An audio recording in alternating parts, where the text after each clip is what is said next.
My name is Blayne Elizabeth. Welcome back to my channel and welcome to the Car Chronicles. Good morning. I am on day 7 of taking Magic Mind, and I've been taking it with my coffee and it's been working really well. I like the clean, calm energy that it provides, and it's like a steady energy like throughout my day. So I'm definitely all into this Magic Mind. Oh, by the way, until December 6th, they have a 50% off sale.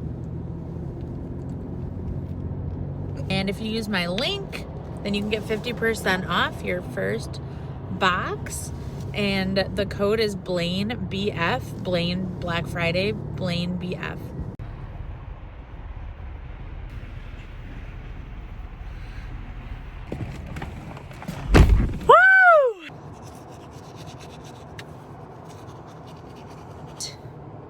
Wow, my hair is really looking funky today. So today we're going to talk about the time that I stole my best friend's car. Yep, I did that. It's pretty messed up. I don't recommend anybody else do it. But that's what I'm going to talk about today. So once upon a time, I was in college. And me and my best friend were roommates in college. And I was obsessed with this boy that went to Ferris.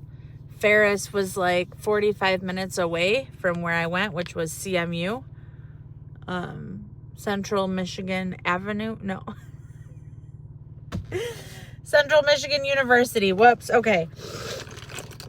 So he was in Ferris, and he would never give me the time of day. He was a Scorpio, and he basically would never, ever, like, he would randomly come.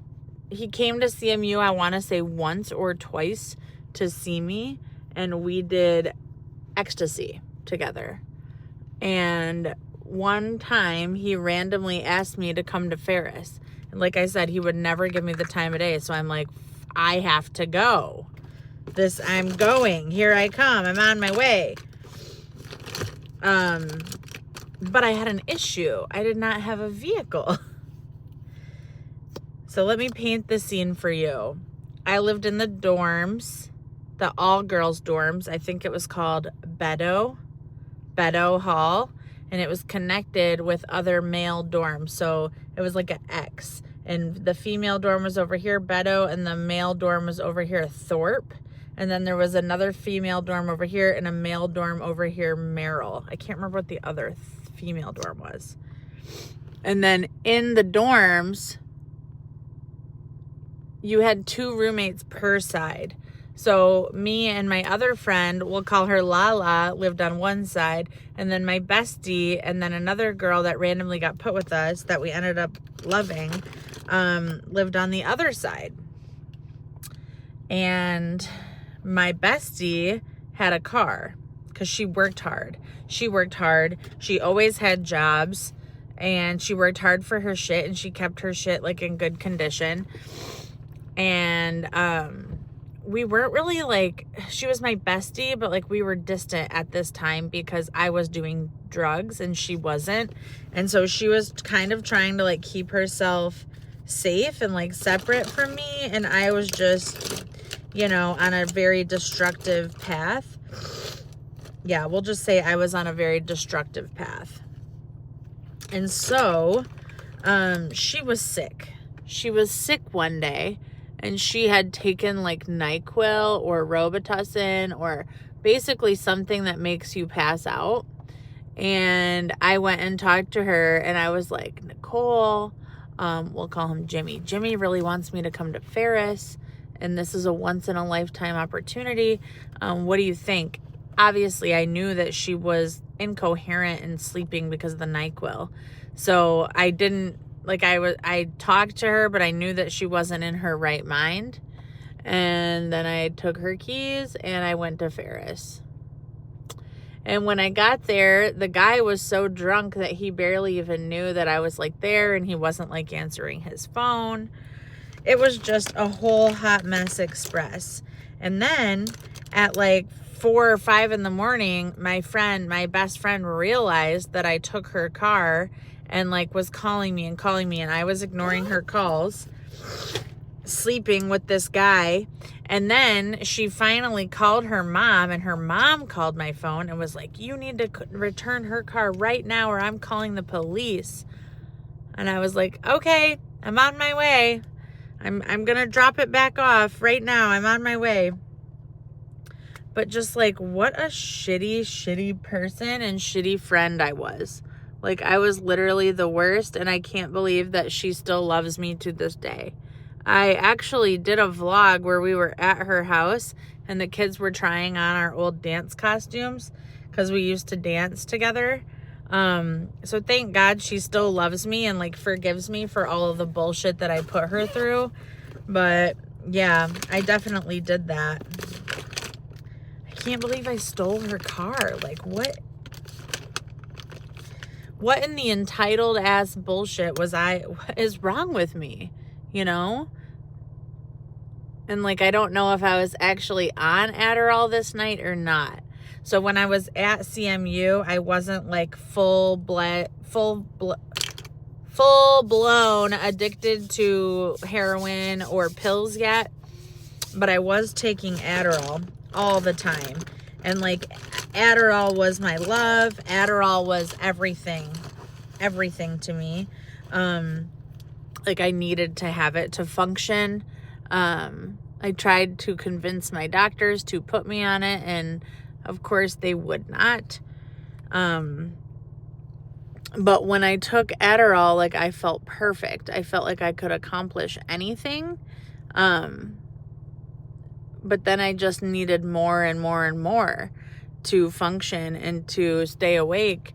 And then I would stay awake for too many days at a time. And then I would sleep for like 24 hours because obviously my body needed rest. And at that time I worked at Meijer.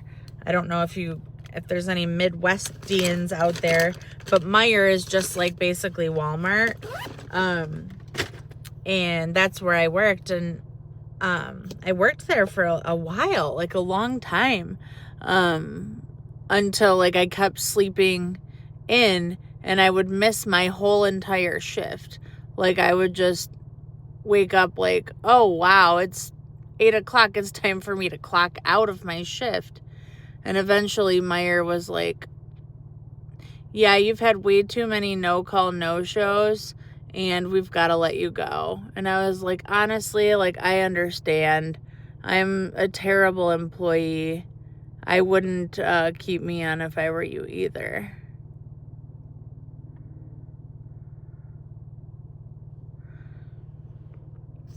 This Tartelette tubing mascara is actually my favorite mascara ever. This is like a Nike cheetah sweatshirt, and one of my girlfriends that gives me like hand-me-downs gave it to me, and I get so many compliments on it, but I always feel like weird wearing it because my narrative has always been, I hate cheetah print, I hate animal prints.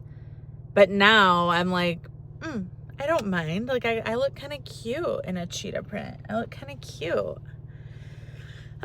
So I've been going live a lot when I'm home on the weekends with my kiddos, and I actually made $17 through like super chats, super likes, things like that. People have been sending me like super stickers when I go live, and the kids always get super excited about it. But yeah, anyways, I was addicted to Adderall. I was a shitty friend. I thought rules didn't apply to me.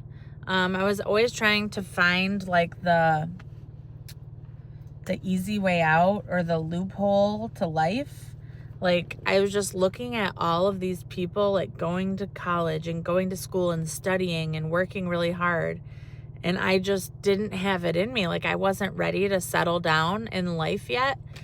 And so I was just meeting people and partying and doing drugs. I had this book and I wanted to do every single drug in the book. Like, I can't believe it. I can't believe that I did that. But all of the mistakes that I have made have led up to the person that I am today. Today, I'm a 36-year-old wife and mother of 4. I am a person in recovery, a person in long-term recovery. I have a master's degree in social work. I help other people get clean and sober. I work at a nonprofit facility. We have residential treatment, detox, and men and women with children. And we have recovery housing for men and women with children. So it's pretty cool, like how the tables have flipped, and now I'm like on the other side of things, like sharing my testimony and helping other people. But yeah, that's the time I stole my best friend's car. I definitely wouldn't recommend it to anybody. Don't do that. Don't do that to your best friend. Thankfully, mine didn't call the cops on me, and I returned her car and everything was fine. But I learned a really valuable lesson that day, which was like, the world doesn't revolve around me. The world doesn't revolve around me, and I can't just do whatever I want. She didn't talk to me for a while after that. She was pissed, which rightfully so. Rightfully so. Granted, I was 18 or 19 years old, so I was really dumb. Really dumb. And I wanted this boy's attention, and he just was not giving it to me at all. And the little tiny bits of attention he would give me, like I slurped, like I was starving for his attention. So, all right. Well, you guys have a great week. We have a Christmas party at work tomorrow, which I'm really excited about. And then we're going to my boss's this weekend to play in the snow, and her parents are having their 50th anniversary party, which they are the sweetest. They've basically adopted my kids as grandkids because our kids don't have grandparents because both of our moms are dead, and his dad is dead, and my dad is still alive, but he has Parkinson's and never leaves his house. So, all right, I love you guys. Have a great weekend. Bye.